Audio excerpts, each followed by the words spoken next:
From unbothered to bothered. Ito ang ilan lamang sa mga naging komento ng netizen matapos na humingi ng sorry ang vlogger na si Cindy Cinco.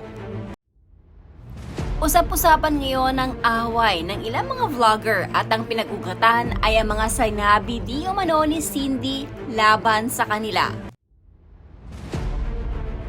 Kabilang na dito sa nasaktan ay si Krisha Liaging o Habibi.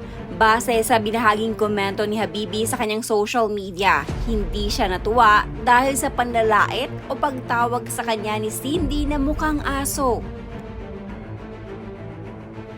Nakakalungkot pa dito ay isa si Habibi sa humanga kay Cindy Cinco.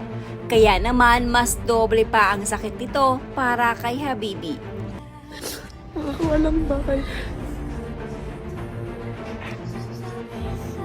Eh, mo sige buli. Hindi siya maayo.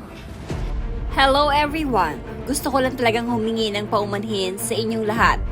Alam ko na hindi ako perpektong tao at may mga pagkakamali akong nagawa na nakasakit at nakapag-disappoint sa iba.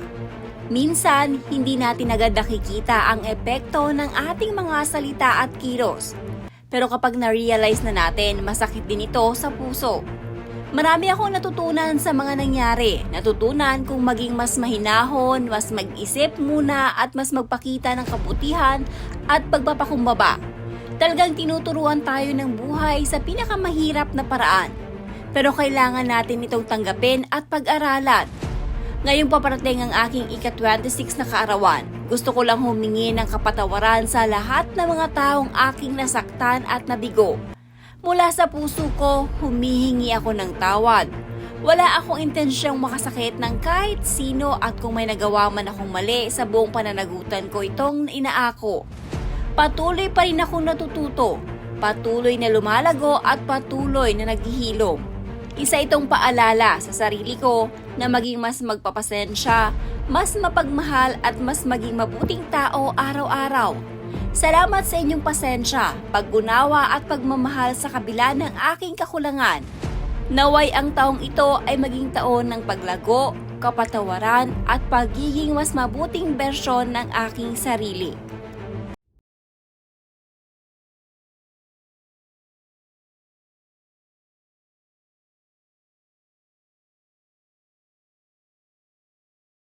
Mabait, mapagmahal.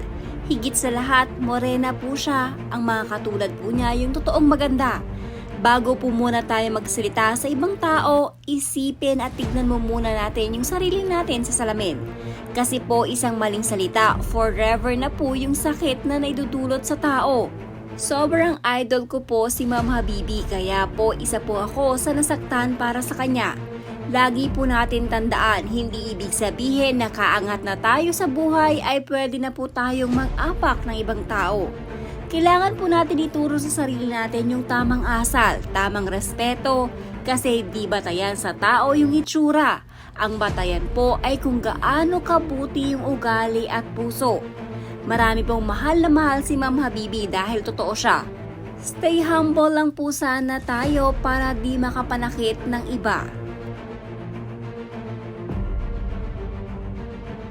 Sa dami nila, I think this public apology through written not enough for them. They need na makita nila ang imong action kung paano ka humingi ng sorry. Malay mo nga naman yung manager mo ang nagsulat nito. Much better in front of the camera para mapaniwala mo sila na sincere ka for saying sorry para makamove on na ang lahat at magkaroon na ng peace of mind kayong lahat.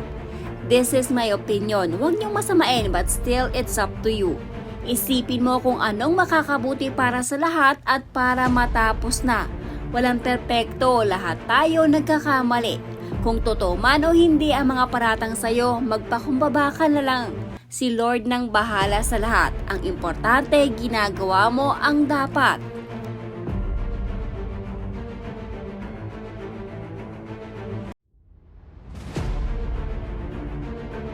I really don't know the real story about this issue, but what I like most to you, you have heart, ready to say sorry.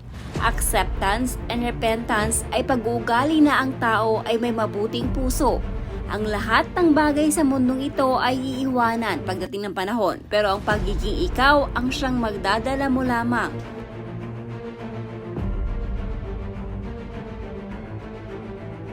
Nobody's perfect. Keep learning and keep going.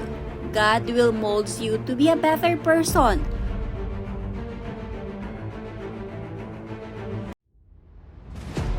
It's okay, all of us are bound to commit mistakes. We're not perfect and no one else is.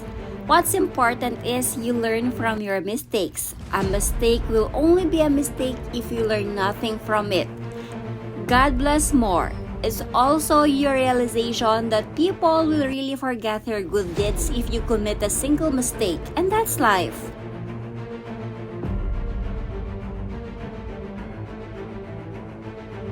Nobody's perfect. At least ikaw marami kang natulungan sa kasagsagan ng bagyo. Ganun talaga ang mga tao. Imbis na doon tumingin sa mga good deeds mo, doon talaga babase sa pagkakamali mo. Yun at yun na ang tingin nila sa'yo. Ang importante, hindi sila ang nagpapakain sa'yo. Always your tagahanga here.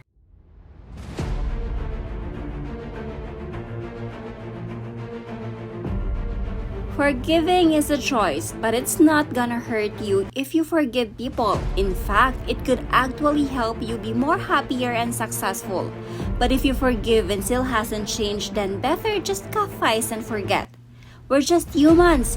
We get tired. We get angry. But the most important is that you are willing to swallow your pride and ask for people's forgiveness. And that's what we should to do, apologize and forgive. Then forget.